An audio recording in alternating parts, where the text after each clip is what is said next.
All right, welcome everybody. We're live tonight on this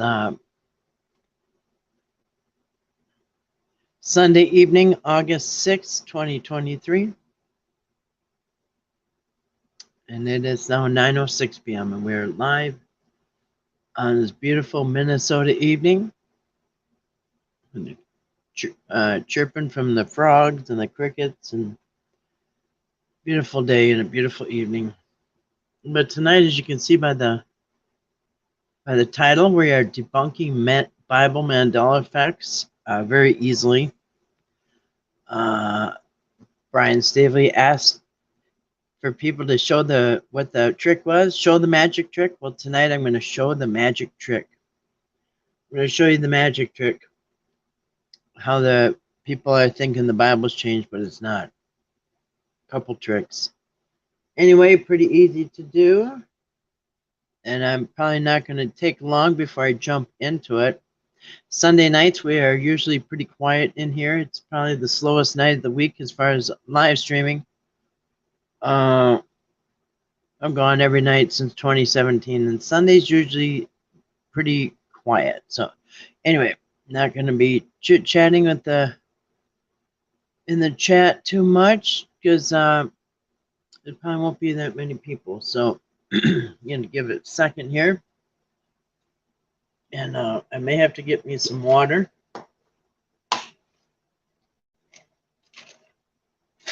I think I will. So give me 1 second. All right.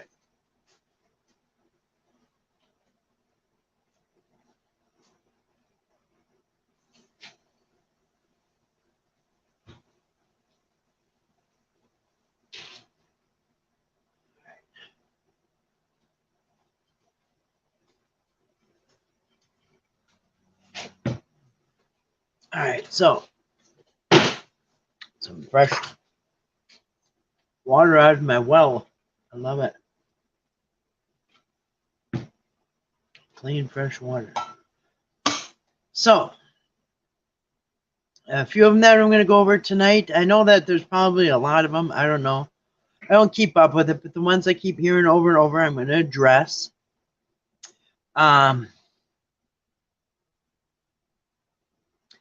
Hosea 4:6, my children perish from a lack of knowledge. We'll go over that one.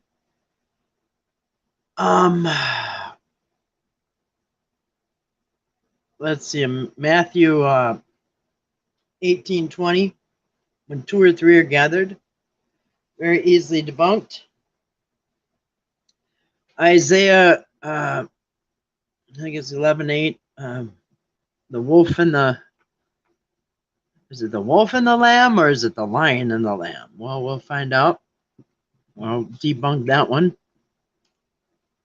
And then also we'll go over Matthew 6:12. Trespasses or debts. I'm going to explain exactly why you think it has changed. And it hasn't. I'm going to explain it beyond a doubt, beyond a reasonable doubt. If we were in a courtroom, I would prove that Matthew 6:12 did not change. And actually, your memory is correct. That one, your memory is not failing you on. Probably. Anyway, so. Anyway, and I see that most people that give these Bible Mandela effects, I've never studied the Bible. They're not versed in the Bible. They spent really little to no time. I said last night, it's as ridiculous as if I would try to go to like a Star Trek convention and try to tell them what's up. And I've never watched a single episode of Star Trek. And I can't stand it, and I don't want to know anything about it. But I'm going to go show up at a Star Trek convention and try to be the know-it-all against these Trekkies. I mean, you know how stupid that is? It's just like somebody who doesn't know the Bible trying to tell Bible people. And the thing is, the problem is that people don't know their Bibles, and they don't know, even the pastors and your preachers don't know the Bible hardly at all. It's embarrassing the little bit that they know. I would like to see the Mandela people find some biblical scholars who do know the Bible inside and out. Ask them if these things have changed. Okay, because you ask a pastor, listen, it takes nothing to be a pastor these days. Nothing. You can become a pastor just by saying you're a pastor.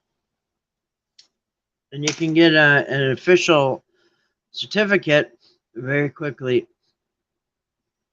So it's really nothing to say you're a pastor. So to say that, well, the pastor's even saying it's changed. Well, pastors, go on YouTube. Look at these pastors.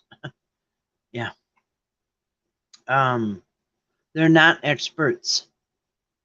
They're people. Everybody's calling themselves a pastor. Pastor this and Pastor Bob and Pastor Jim and Pastor whatever. So anybody could call himself a pastor. I would like to go, especially for the Old Testament ones, go to a rabbi. Go to a rabbi and ask about if 11:6 ever changed, or 4:6, Hosea 4:6 or Isaiah 11:6. Well, go ask a rabbi if it's changed. Go ask an expert, because these people are not asking experts. They're asking pastors in air quotes. You know what I mean? So anyway, we're going to iron out a few of these. Of course, you can't go over all of them, but there's a few of them that I prepared to show you. And I'm going to show you the magic trick, because that's what Brian Savely said. Show me the magic trick. How are we doing? Well, I'm going to show you the magic trick. It's very simple. For most of them, probably 80% of them, there's one simple trick. Oh, thank you for coming in, Grace Styles and Style. I came to be enlightened by the magic trick. Well, come, I'm going to show you the magic trick, okay? I'm going to rip off the magician's coat and show you all the things up their sleeves. You wouldn't believe what's up there, by the way. So anyway, that's what we're going to do. And anyway, so we're going to debunk these Mandela effects. And we can do more some other day or whatever. All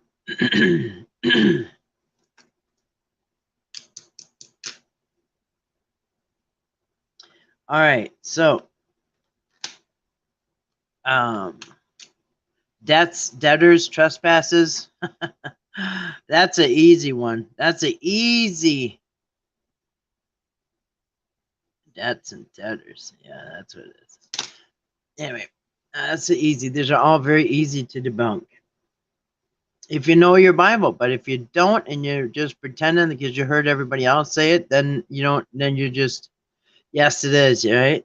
All right. So, hope you all had a great Sunday. And let me get over here.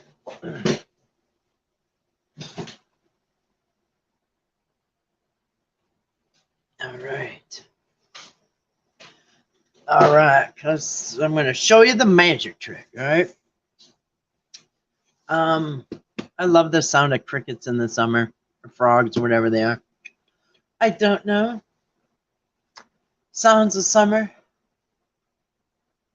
Those things that go wee, what are those things? Not a cyclops, but something that sounds like that. Those things are kind of annoying.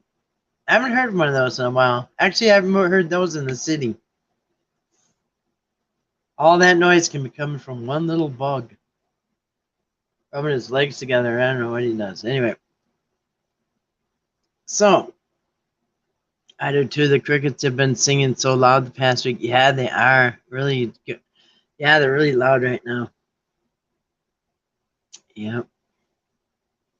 Speaking of nature, yesterday, I told Grace, but yesterday, I'm sitting here at my desk, and all of a sudden I hear smash, like a bunch of glass smashing, breaking glass, like right next to me on the porch. And I turned and I looked on the porch, and I see glass all over the ground, like 10 feet all the way to the wall. And I looked, and there's a big hole in the window, and I look, and I thought it was like a little wild animal.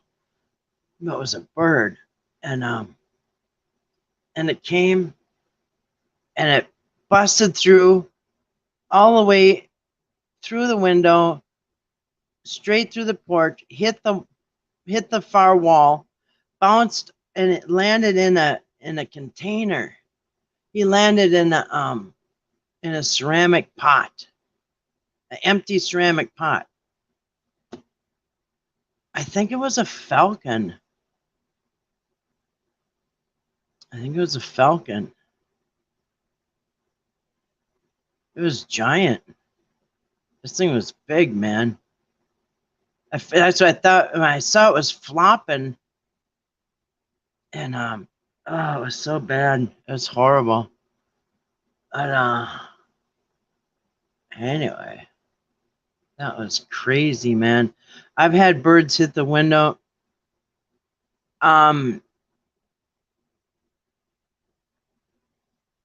Well, the planter is outside. I think I'm gonna throw it in the weeds or something. I'm not sure. But he was cut up from the glass, and he probably broke his neck because he was twitching, and then he died. I was praying really loud for God to help him, and anyway, he died.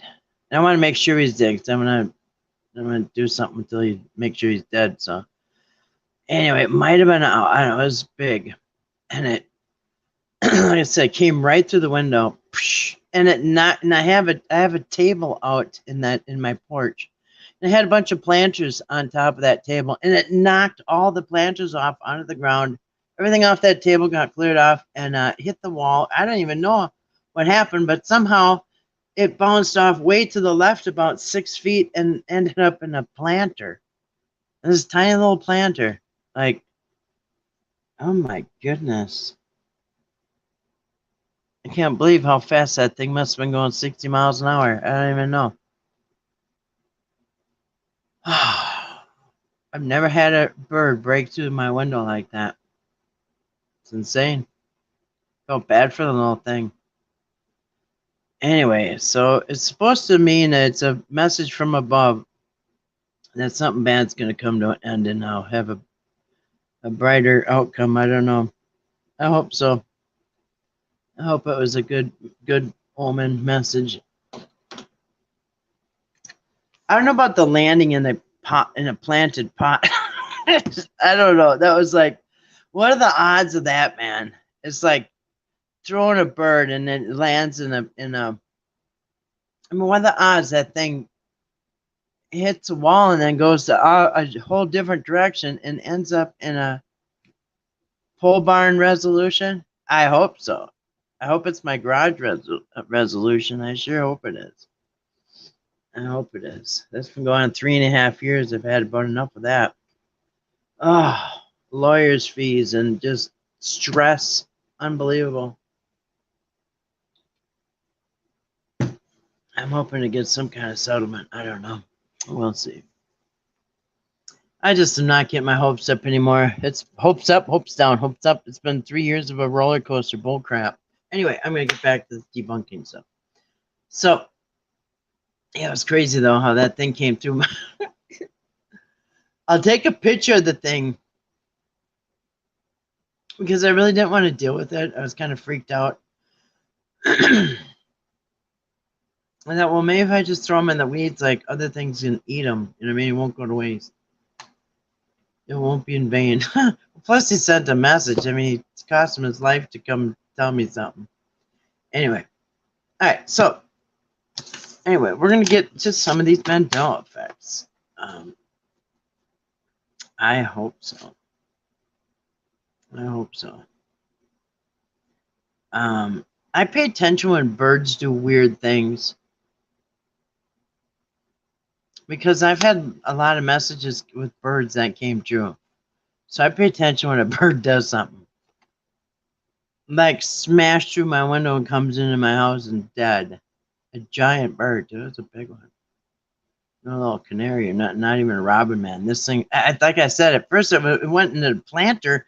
It was like seasoning out, and I thought that was like a squirrel or something. That was like something with fur. It's crazy, man. It was a falcon. That's the second falcon that did that. Well, actually, another falcon smashed into my fence out in the garden and died. It's like, how does a falcon... how do you hit a fence? I mean, I can see the window. He probably thought... he saw the reflection behind him, thought he was going into a clear area. You know what I mean? Bam! But, a fence? Like, dude, how do you hit a fence? I thought they could spot a mouse like a mile from the air. Like, really? You can't see a fence? Anyway. You have a bird versus window story for you if I share another time? Alright. Yeah, I paid attention to that. Earlier this year, right before I did my protesting and stuff, I had a ton of yellow canaries land in my garden. Or these yellow birds, finches. I don't even know what they were. There was like 50 and then 100. It was just like, whoa, what is going on? I looked that up and that was a good sign. Anyway, just these yellow birds came out of everywhere and they were just in my garden. Like, I don't know, 1,000 square feet. Everything where I had fenced in, they were inside there. And they're just like going crazy. I'm like, wow. One yellow bird would be cool, but there's like 50 to 100. They're just like coming and going and just like crazy. Anyway. All right, so what should we start with? Let's start with the, well, you know what I'm going to start with? I'm going to start with unveiling the magic trick. Here's the magic trick to most of the Mandela effects, okay? The magic trick is everybody runs to their KJV and it's been changed, right? Well, the magic trick is if you grew up Catholic or Lutheran, your church never touched a KJV except when they handed it to you.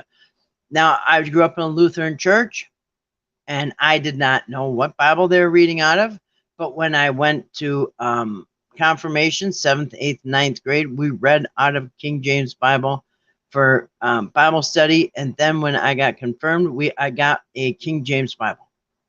Little did I know, the pastor never ever read out of a King James Bible. The Lutherans do not read out of the King James Bible. I don't know why I got one. I guess it's just what they do. I think because King James is confusing and it's hard to understand. And I think they do that on purpose. And so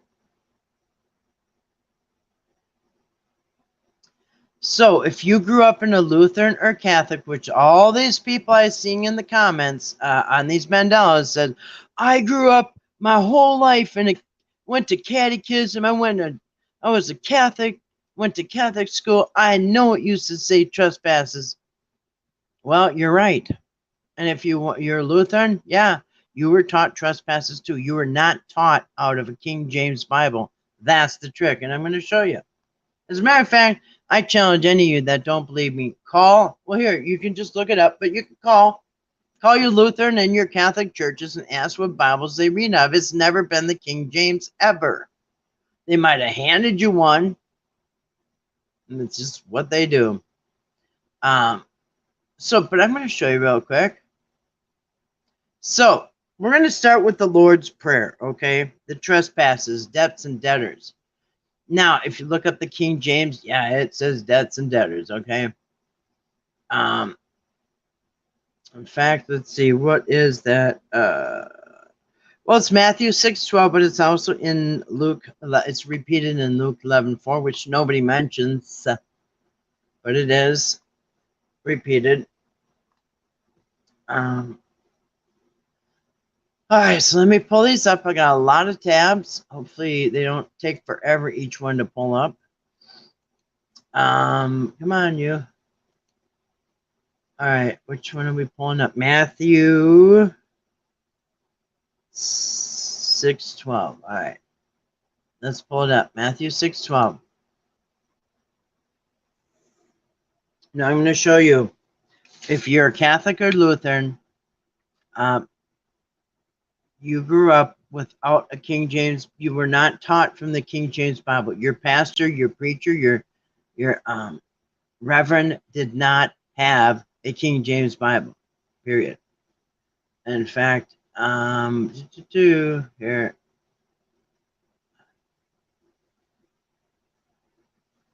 Let me. There are only some churches that were King James only, and they were mostly Baptists, like Southern Baptist. Not even all the Baptists. So here, I'm going to show you. We're going to go over that first because this is your magic trick here. Yes. All right. Busy hands. Okay. King James only churches. It was like a scam a while back. In certain churches where they went through this thing where like you had to be a King James only, and if you were not a King James only, the preachers were taught to excommunicate that person, like get them out of the church if they didn't read King James. So they've got all these King James only. King James only. It's the King James only movement. And what you should do is read about that. But I guarantee you, your Catholic and your Lutheran churches were not involved in the King James only movement. Adherents to the King James only movement, mostly members of the Church of Jesus Christ Latter-day Saints, which is LDS, the Latter-day Saints, conservative Anabaptists, traditionalists, Anglo-Catholics, all right, which aren't your traditional, your regular Catholics, conservative, holiness, Methodist, and some Baptist church believe that the KJV needs no further improvement because it's the greatest English ever. Now, so they went through this thing.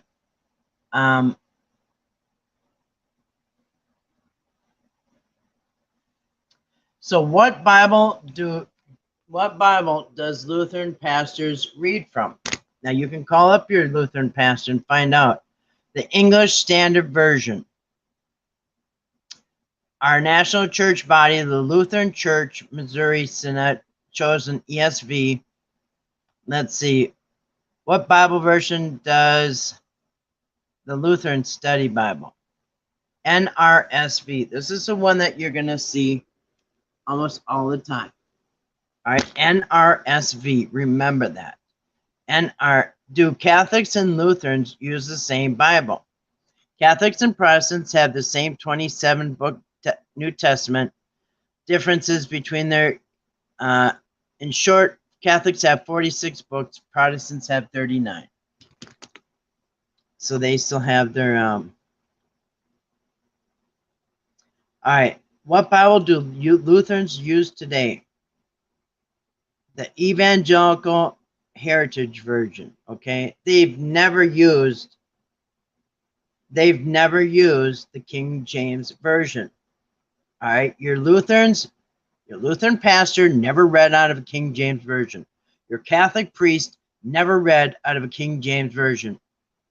So if you remember, I'm going to show you exactly what I'm talking about in the King James versus the Catholic and the Lutheran, because they're very similar. Catholic and Lutherans are very similar with like the Lord's Prayer. So for Catholics in general today, the most commonly used translations are the Revised New American Standard Bible, RNAB, and you can check it. This is what they read. The Revised Standard Version, the RSV. All right, the RSV. That's the one that's one they always used to read, the RSV. Or the RNAB, all right? RSV, RNAB, Catholic Edition. Or RSVCE. Remember these, okay? Because I'm going to show you this is where you're getting all your Mandela effects out of. You think you grew up hearing King James Version, but you didn't.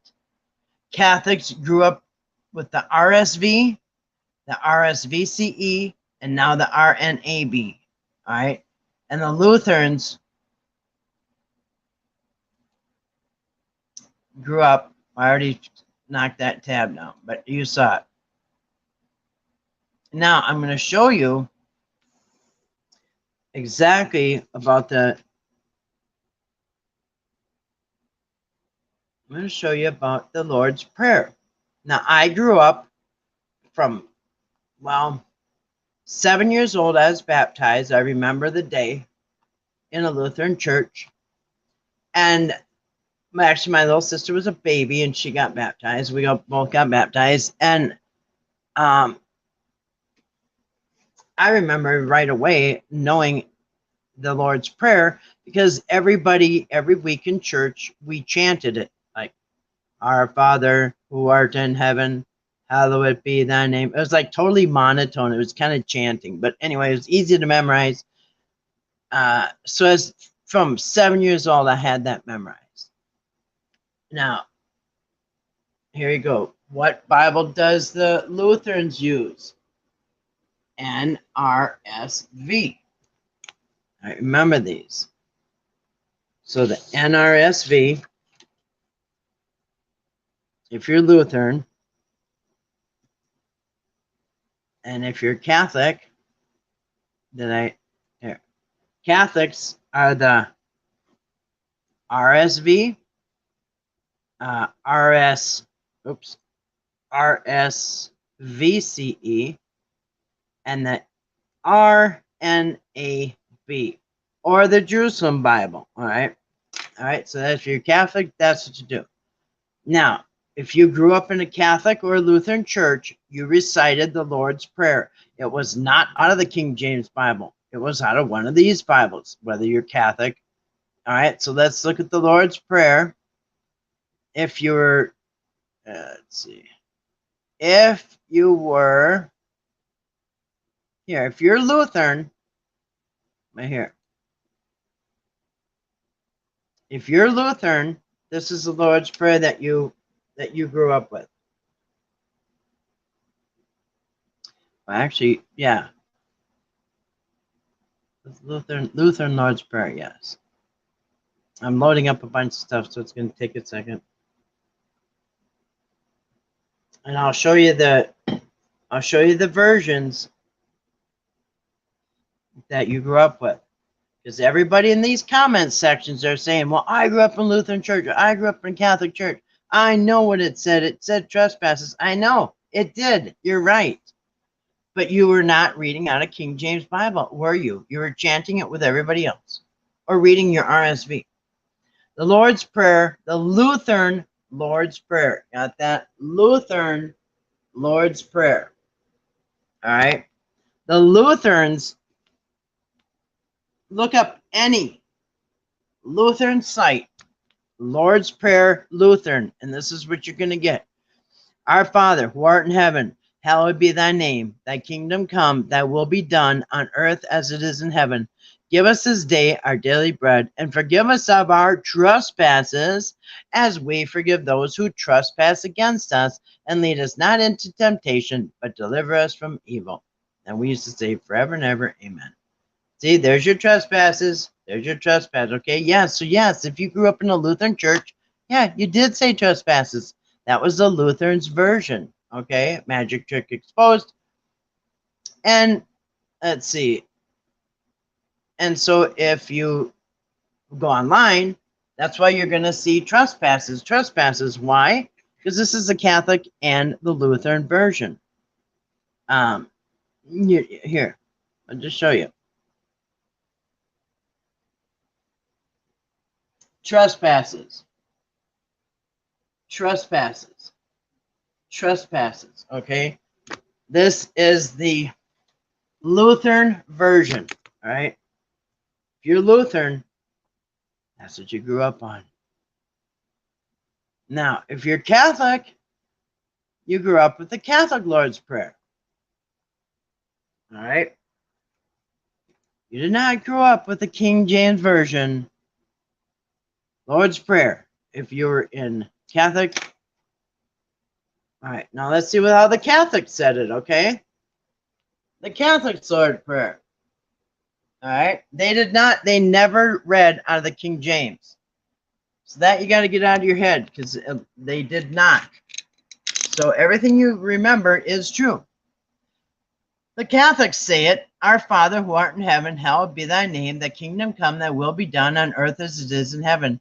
Give us this day our daily bread, and forgive us of our trespasses, as we forgive those who trespass against us. And lead us not into temptation, but deliver us from evil. Same as the Lutheran. So the Lutheran or the Catholic, if you're a Lutheran or Catholic, this is what you were taught. You were not taught the King James Version. All right, so you did not sit and read your King James Version and read the Lord's Prayer. You chanted it, you heard it, you whatever. You read it out of your RSV. But you were not reading a King James Bible when you did that. So that's why when you see all these, and here, I'll just show you another example. Let's see if it'll come up. A lot of tabs open, you guys. So I'm going to try to get through these as fast as possible. So that is the trespasses, debts. Matthew 6:12. Oh, by the way. It is in the new Matthew Bible. So here it is again. You just go to any Lutheran church, Lutheran Lord's Prayer.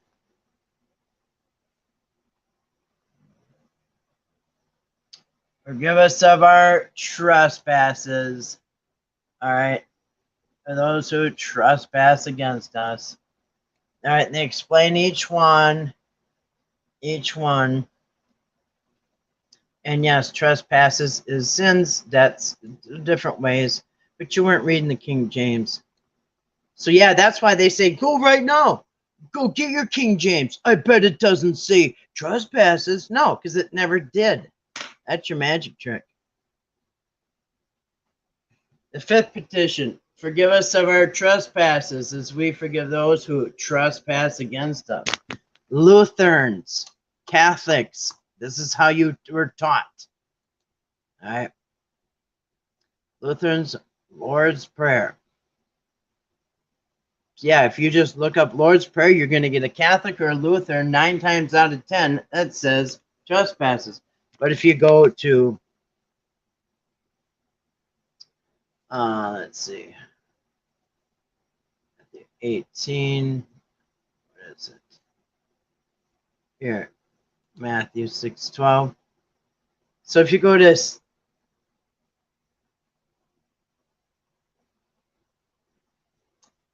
if you go to Bible Gateway, type in Matthew 6:12. Bible Gateway, and forgive us of our debts. That's why all these say debts, right? All these say debts. There's only one is the NMB. All of them say sins or debts. Debts, wrongs, sins, debts. All right. Except if you go to the New Matthew Bible, where is that? Right here, New Matthew Bible, forgive us of our trespass. It's the only one that you're going to find online that says trespasses. Because as you can see, in King James, HIJK, King James, forgive us of our debts as we forgive our debtors. Right. It's always said that. You weren't reading out of the King James. So debunked, all right? It never said it. You weren't reading on it. You did hear right. You do remember right. It was trespasses because that's where you were either in a Lutheran church or a Catholic church. Now, what do we want to do next?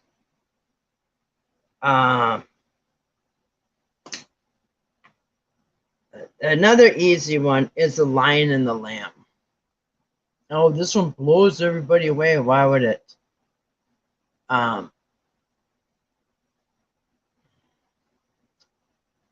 Let's see. Let's find. Let me shut some of these tabs. The Catholic's Lord's Prayer. So yeah, if you look at the Lord's Prayer, you're going to get online. It's not residue.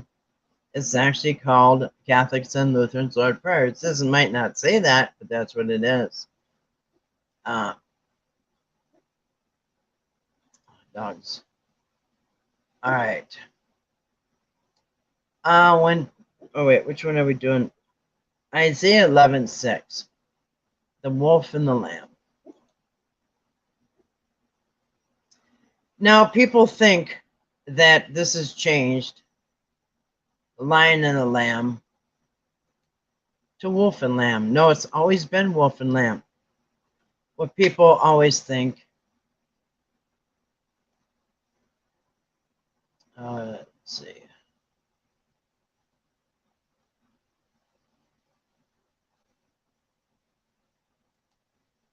A second. All right. So we're going to go to the lion and the lamb that supposedly changed from wolf and lamb. No, it's always been wolf and lamb. People think lion and lamb because there's always a picture of the lion and the lamb, and that's because Jesus is the lion from the tribe of Judah and the sacrificial lamb. So Jesus is known as the lion and the lamb. So you will see a lion and the lamb. If you just look up, I just typed in lion and lamb art, and some of these are going to say Isaiah 11:6 or the lion. Let's see. Well, none of these will say 11:6, but you can look and you can find people who think it's the lion and the lamb because they've listened to too many other people. And again, if you say my pastor knows it, no, he doesn't. I don't know who your pastor is, but it's always been the wolf, and I'm going to show you proof. Now, first of all, if anybody says, I know Isaiah 11:6 used to say lion and lamb. No, you don't. Okay, then what did 11:5 used to say? What did Isaiah 11:7 used to say? And what is Isaiah chapter 11 about? And if you say, oh, it's about, the coming kingdom of God. Yeah, what else? Well, you're going on hearsay. What else? People live forever. No, they don't. Nobody lives forever in the Isaiah 11:6. So, lion and the lamb. So when you see lion and lamb, I mean lion. And as a matter of fact, it's always Jesus, Prince of Peace, lion and lamb. Look at that right there, Jesus, lion and lamb. Now, even the ones that have, let me show you. Even the ones that have the lion and the lamb, that say, so I typed in lion and lamb, and you can go online shopping, and you're not going to buy something. So here, lion and lamb, lion of Judah, wall art, okay? Lion of Judah, Jesus Christ, lion of Judah. He's the lion of Judah. It has nothing to do with Isaiah 11:6. And he's a sacrificial lamb, the lamb that took on the sins of the world from John, Gospel of John. Lion and lamb, it's referring to Jesus. All right. Judah, Lamb of God. The lion, Lamb of God. All right. Now, if you look up, like if somebody's trying to sell something, first of all, it doesn't.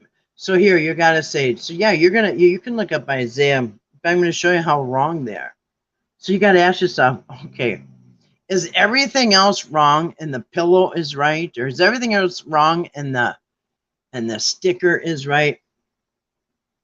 So you can find stuff, mistakes that people are assuming in the line 11:6. The line shall do it.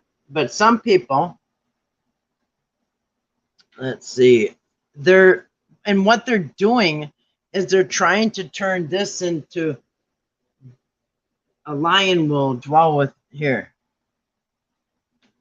And here's one right here. Here's a perfect example. They're showing the lion and the lamb. Oh crap. They're showing the lion and the lamb, but they're putting 11 and they're saying, look right here. The wolf shall also dwell with the lamb. Even though it's a picture of a lion and lamb, they're admitting the wolf shall lie with the lamb. This is not residue. The lion and the lamb. And if, you know, people have heard about this prophecy, but you don't know the whole chapter. Do you know the chapter? I don't know what I just did, you, Grace. I just tapped your thing, and I hope I didn't time you out or something. I'm trying to touch the screen. Anyway, the wolf shall dwell with the lamb. All right. So even if they say 11:6, and there is a picture of a wolf, they're still saying the wolf. All right. By the way, nobody lives forever. The little kid ends up to be 100. You only live to 100 in the king in Isaiah. You're gonna live to 100. You won't die of sickness or disease. You will. That's it. You know, people think you're gonna live forever in Isaiah 6. No, you're not. Read the whole thing. As a matter of fact, speaking of reading the whole thing, let's read the whole thing, shall we? And I'm not going to read the whole thing. I'm just going to show you Isaiah 11. So in Isaiah 11:6, they're talking about God's kingdom to come, where the earth is as is in heaven. The earth is as good as it gets. It's without sin and all this good stuff. So 11:6 says, the wolf will live with the lamb. The leopard will lie down with the goat. All right, so the wolf will live with the lamb. How many of these people who swear they know that 11:6, how many know the next sentence? The leopard will lie with the goat. How many of you know that? They all say that they know the lion lays with the lamb. No, you know that there's a lion and a lamb. Because there's always been, that's Jesus. So you think all of a sudden, oh yeah, no, that was 11:6. No, it wasn't. You have that image in your head from the lion and the lamb. And now somebody tells you that this should have said lion and lamb. Lion lays with the lamb. No. Because most people don't even know Isaiah 11. And they think that people live forever and all this other stuff. That's not true. So, and it's all hearsay. Anyway, 11:6. The wolf will live with the lamb. What's the next sentence? Nobody knows. The leopard will lie down with the goat. The calf and the lion and the yearling together, and a little child will lead them. Now, if you keep going and going and going and going down to Isaiah 65, they're talking about it again. Now, how come none of these Mandela people ain't talking about Isaiah 65:25? Because they go over it again. The wolf and the lamb will feed together, and the lion will eat straw like the ox, and the dust will be the serpent's food. They will neither harm nor destroy all my holy mountains, says the Lord. So again, they're recapping. At the end of Isaiah, they're recapping the wolf will feed with the lion. Now, how come none of the Mandela people are saying about that? No, because nobody brainwashed you to think that it changed. But that'll be next. You guys, did you see Isaiah 65:25? Now it says the wolf will lay with the lamb. Now that changed. You watch, that'll be the next thing. Dumb. No, Isaiah 11:6 talks about it. Isaiah 65 recaps. Okay. So why isn't this? Well, did this change too? Is everything okay? So Isaiah 11:6. So if you type in 11:6.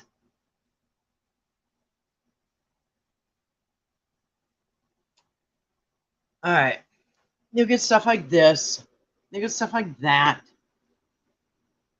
And then if you do, once in a while, somebody gets it wrong. And here is a Let's see. They're selling something. There's a sticker.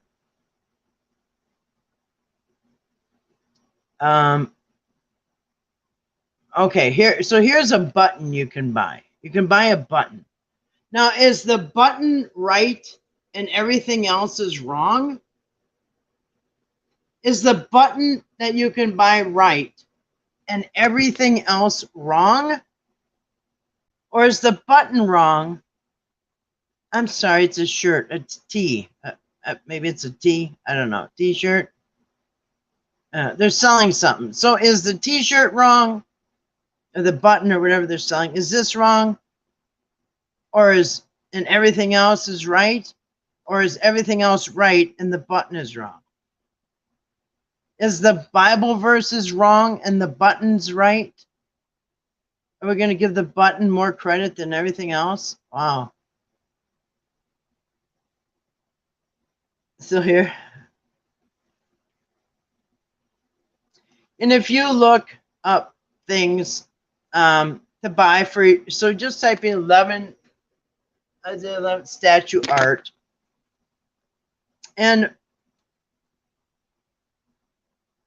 you'll see most people have not lost their mind. All right, 11:6 statue art. The wolf will look. The wolf dwells with when you go buy something that people actually know what they're doing. All right. Wolf dwells with the lamb. Peaceable kingdom. Wolf, lion, and lamb. I said, oh yeah. So here you got. So here you go. Here's a perfect example. You've got all these that are saying wolf and lamb, but then you got somebody on Etsy who sewed a pillow. They're selling it on Etsy. Lion and lamb, a hooked. So somebody did some crocheting and did this thing.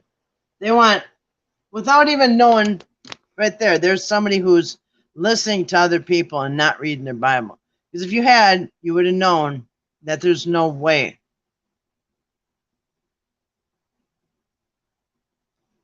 The wolf. Are all these wrong?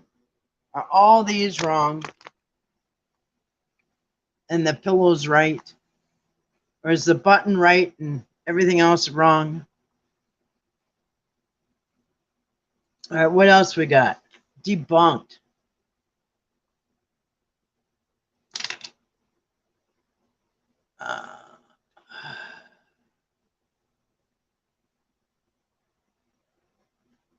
Like I said, everything that you could buy, 99% of them is a wolf and a lamb. Yeah, you're going to have somebody that's not. I mean, you can do that with anything. All right. Now, another one easily debunked.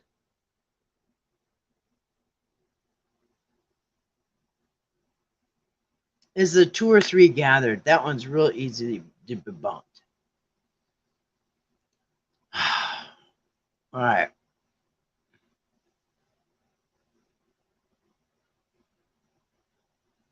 Oh, by the way, no, we're going to do this one's even faster. Hosea 4:6. My children perish from a lack of knowledge, right? Well, it doesn't say that in the King James, right? Because if you're Catholic or Lutheran, you weren't taught out of the King James. You get it? Here. Let me see if I can pull it up. So what is that? Hosea 4:6. All right, Hosea 4:6. My children are destroyed from a lack of knowledge, right? That's what the King James and all the other ones say. But you weren't taught out of the King James. You were taught out of the Catholic and the Lutheran Bibles, okay? Each and every time. Each and every time it comes down to, well, not every time, because I'm going to show you the 2 or more after this. This one's the fastest one. King James, my people are destroyed for lack of knowledge. Because thou hast rejected knowledge, I also will reject you, or thee, whatever you want to say. All right. So let's check this out. Hosea 4, right?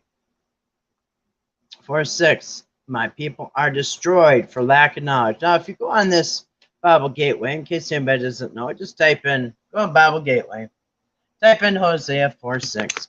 Then go down here to all English translations. Click on that, and you're going to get all the different translations for Hosea 4:6. Now, my people are destroyed for lack of knowledge. Let's just see, all right? Get this as close as I can. People are destroyed, destroyed, destroyed, destroyed, destroyed, destroyed, destroyed. Every one of them, you've rejected me. I destroyed, destroyed, destroyed, destroyed. Well, what's going on? I thought they're supposed to perish from a lack of knowledge. They're doomed. They're destroyed, destroyed. What? Did the Mandela effect take away that? What? No. No. Oh, here it is. What? What? My people are perishing for want of knowledge. Okay, they perish for lack of knowledge. Now, what is the NCB? That is the New Catholic Bible. That's right. I'm going to show you more than one Catholic source says perish. New Catholic Bible. My people are perishing for want of knowledge. Okay, not close enough. That's a Catholic Bible. Okay, Catholic Bible. Well, what does the Old Catholic Bible said? The Old Catholic Bible tells you exactly what you remember. I'm going to show you. Let's get it up. Here it is, New Catholic Bible. My people are perishing for want of knowledge. Your New Catholic Bible. Perish. Oops. Perish. And not the judge, not Egypt. We're not there yet. Perish. Perish.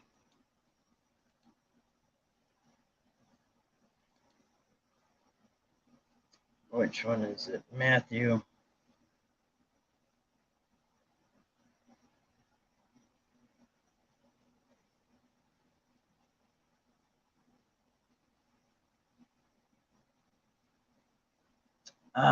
Just not where we did that one. No, it didn't. All right. So, my children perish.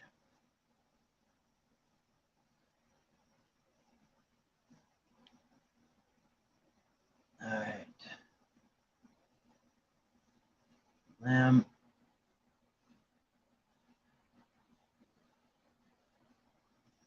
Now remember, I'm going to show it real quick in case somebody came in late. Magic trick is that you were never taught, if you're Catholic or Lutheran, you were never taught out of the King James Bible. You were taught out of the Catholic sources. So whenever you were taught out of the RSV, the NRSV, the RNAB, okay, you were never taught out of the King James. If you're Lutheran, you were also never taught out of the King James Version. All right? Never. I'm going to pull these down so I can shut some of these. What translation did the Lutherans use? Do they the NRSV? All right? So you look up these verses in the NRSV or all them Catholic sources, and you're going to see your old or Catholic version of Lord's Prayer, or Catholic version of the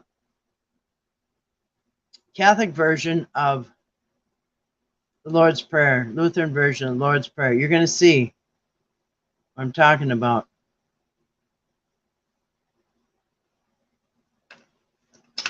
All right, which one else do we got here?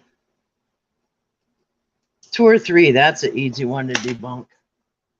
That's an easy one to debunk. On a second, let me shut some of these. All right, we're getting almost an hour, so I'm going to go over one more. That would be the 2 or 3. This is very easy. I'm going to prove to you it never said 2 or more. Again, people that say 2 or more gathered, I used to say it myself. Why? Because I heard everybody else say it. I know it should say 2 or 3, but 2 or 3 doesn't, because me and everybody else is under the impression that they're talking about God being in the presence of people when they gather. So when people gather, you need 2 or more, and then God will be there. Well, that never made sense to me, because you should be able to have God there with one person present, or 2 or 3 or 4. So but you know what? It's not what it says. People are so wrong about this one, and you can look this up. I'm not the only one saying this. This is, and I'm going to prove it to you.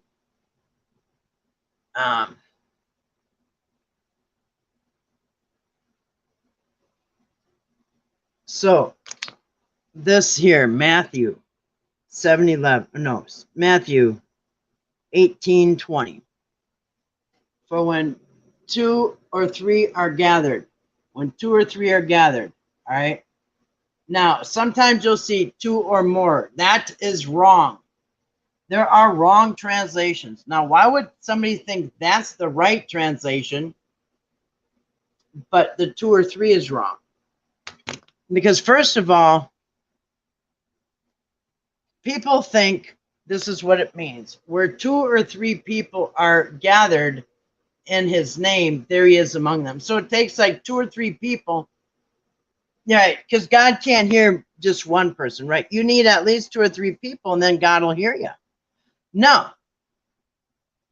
Look at something like this. It doesn't mean what you think. He's probably got a video on it himself. No, it has always said 2 or 3, because it has to say 2 or 3, because it's not talking about when God's going to gather when people are there. It does not talk about that. I'm going to show you. What is this? Matthew 18:15. All right. Matthew 18:15.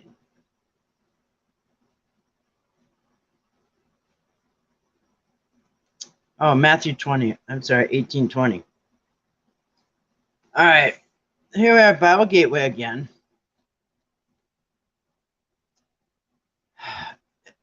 It's always said 2 or 3. Matthew 18:20. Now, if you look through every single version, it's going to say 2 or 3. It has to say 2 or 3. It doesn't. It cannot say 2 or more. And why is he with them? Because it's not because they're gathering. Why does every single one say 2 or 3? Why doesn't any of them say more? Because it wouldn't be legally bound under God's rules if it said more. It has to say 2 or 3. Why is that? I hate to go to court with only one witness against me. Exactly. Exactly. Because it would be too easy to get a false conversion. Yeah. So I'm going to show you where this. Actually, first of all, we're going to look at it in context, okay?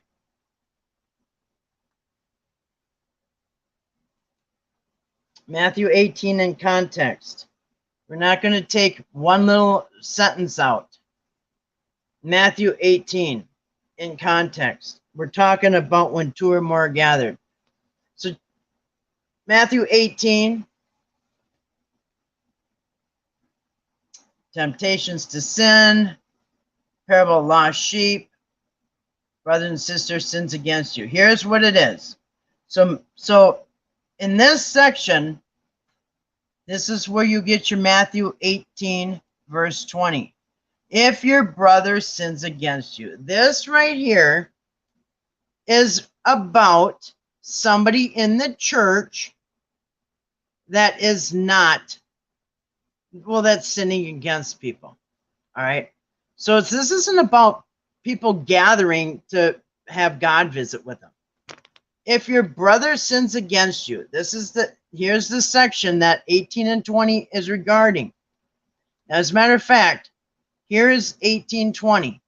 For where 2 or 3 are gathered in my name, there I am among them. Okay, here is the one in question: 2 or 3 gathered in my name. All right, it's the end of this paragraph. What's this paragraph about? It's about it's a legal matter. It's conviction, autocorrect. Yeah, I think that's what you said. If your brother sins against you, go tell him his fault between you and him alone. If he listens to you, you've gained your brother. If he does not, now most people know this verse, but most people don't know these two are connected. This is all one section here. It is about disciplinary action in the church. When your brother sins against you, if he listens to you, you've gained your brother. But if he does not listen, take 1 or 2 others along with you, that every charge may be established by the evidence of 2 or 3 witnesses. This is the whole Bible. You have to have 2 or 3 witnesses in a matter. In any legal matter, you have to have 2 or 3 witnesses. This is throughout the whole Bible. If he refuses to listen to them, tell it to the church. And if he refuses to listen even to the church, let him be to you as a Gentile and a tax collector. Truly I say to you, whatever you bind on earth shall be bound in heaven. Whatever you loose on earth shall be loosed in heaven. Again I say to you, if 2 of you agree on earth about anything, it will be done by them by the Father in heaven. For where 2 or 3 are gathered in my name, there I am among them. You see, this is about a disciplinary act. It doesn't mean that you get 2 or more people, then God will show up. It's ridiculous to think that. And as a matter of fact, I'm going to show you where Jesus is getting this from, because Jesus is quoting, he's sticking to the rules of the Old Testament about this. All right. Now here you go. Actually, oops. I'm going to hit the camera on.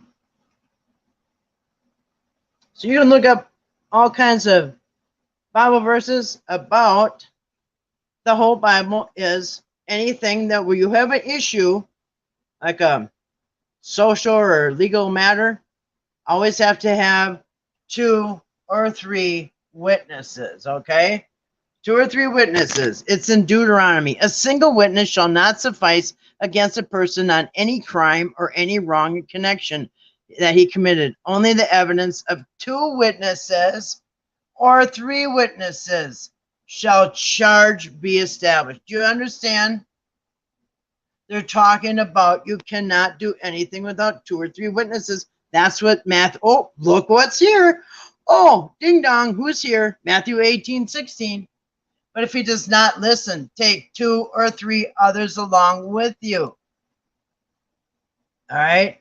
Established by 2 or 3 witnesses. 2 Corinthians. This is the 3rd time I'm coming to you. Every charge must be established by 2 or 3 witnesses. John, testimony of 2 people is true. Again, 2 or 3 witnesses. These are all about 2 or 3 witnesses. Do you understand? 2 or 3 witnesses. You can't put anybody to death on the testimony of 1 witness. It must be 2 or 3. Oh, anyone who set aside the laws of Moses without mercy on evidence of 2 or 3 witnesses. Do you understand? Here you go. Oh, if your brother sins against you, what did we just read? We just read this. Let it be established by the evidence of 2 or 3 witnesses. So when 2 or 3 are gathered in his name, there he is in the midst. Do you understand? All this is 2 or 3 witnesses. They found false witnesses. At least 2 came forward. Remember that? And they're convicting Jesus, trying to convict Jesus. 2 came forward with false testimony. They thought they had him because there was 2 of them that had false testimony. All of it. 2 or 3 witnesses. Yes. Look at how many. 2 or 3 witnesses. The whole Bible. 2 or 3 witnesses. Then you will establish truth. There he is. The truth is there. God is there. Truth is there. You know, look at how many of these are 2 or 3 witnesses. You understand how ridiculous this is? To say that it used to say 2 or more, because then when COVID came, you only got 3 people to go to church or whatever. You know how ridiculous this all is. Look at this. Look at this. Goodness. Is that enough? I'm not even going to scroll back to that. I'm getting annoyed because this is just so stupid. People that don't even know the Bible are trying to convince everybody, and they're believing it. Again, there it is. Your Matthew 18:20. It is about if your brother sins against you. What do you do if your brother sins against you and he doesn't listen? Then you get 2 or 3 witnesses. Why? Because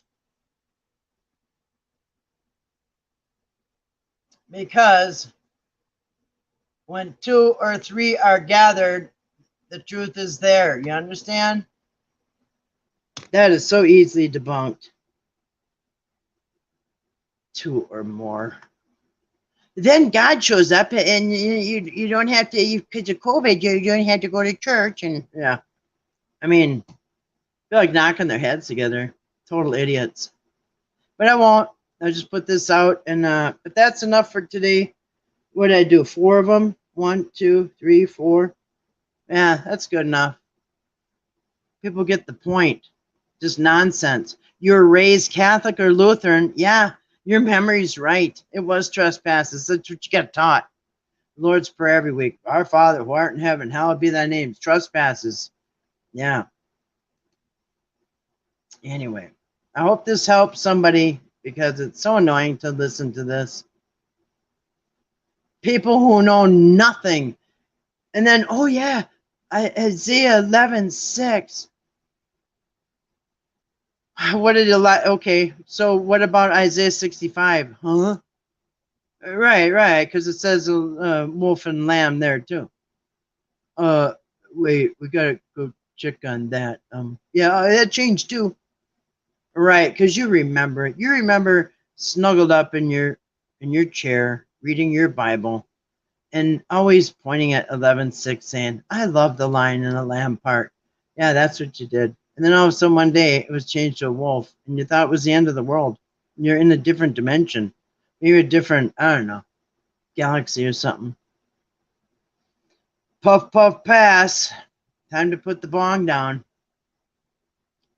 As a matter of fact, I did the when 2 or more are gathered, or 2 or 3, whatever you want to call it. I'm not the only one that knows this. A lot of people don't, but I'm not the only one who has brought this to people's attention. Lots of people have tried to bring it to people's attention. Maybe not as far as the Mandela effect, but for this. Like here, there's all kinds of articles. The surprising truth about Matthew 18:20, where 2 or more are gathered, right? Anyway, there's articles, there's videos. You can learn about it if you really want to, or you can stay in fantasy world and just think that the Bible's magically changing. And you got to get over the fact that you did not get raised on a King James Bible. Unless you're LDS, Latter-day Saints. All right, you got something there. And I suggest quit going to the pastors and these YouTubers that say it's all changed. No, why don't you go to a scholar, a biblical scholar who knows their Bible inside and out. Ask them if it changed. Or go to a rabbi for the Old Testament. Ask them if it changed. Actually, Tovia Singer, that rabbi, he can tell about the Old and New Testament. Ask him about all these changes. And you're going to get laughed at. Because it is a magic trick. And I just showed you what it is. You didn't grow up with the King James like they're trying to convince you did. Anyway.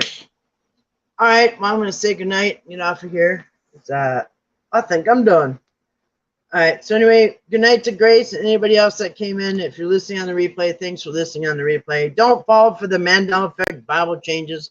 I don't know anything about dolly braces or Kit Kat bars or anything like that, but I do know about the Bible, and I know that it is nonsense coming out of the mouths and the rear ends of people who don't even know one book from the next, or one chapter from the next, or one verse from the next.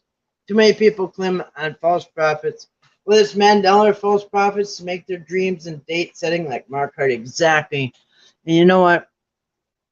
I hope people understand. Forget these false prophets. Forget these false prophets and false teachers. If God wants you to have a message, guess what? He knows where to find you. He knows who you are. And if he wants to tell you that something changed, he'll tell you himself. All right. He knows where you are. He knows where to find you. He's not going to send some Yahoo on YouTube to tell you that the Earth's upside down or whatever. All right. The planet is, we're in a different galaxy. All right. He knows where to find you. He's going to tell you himself. He doesn't need to tell someone on YouTube to tell you, to tell him, to tell you. It's ridiculous. Good night to you too, Grace. Thanks for coming in. Good night, everybody. Good night and shalom. And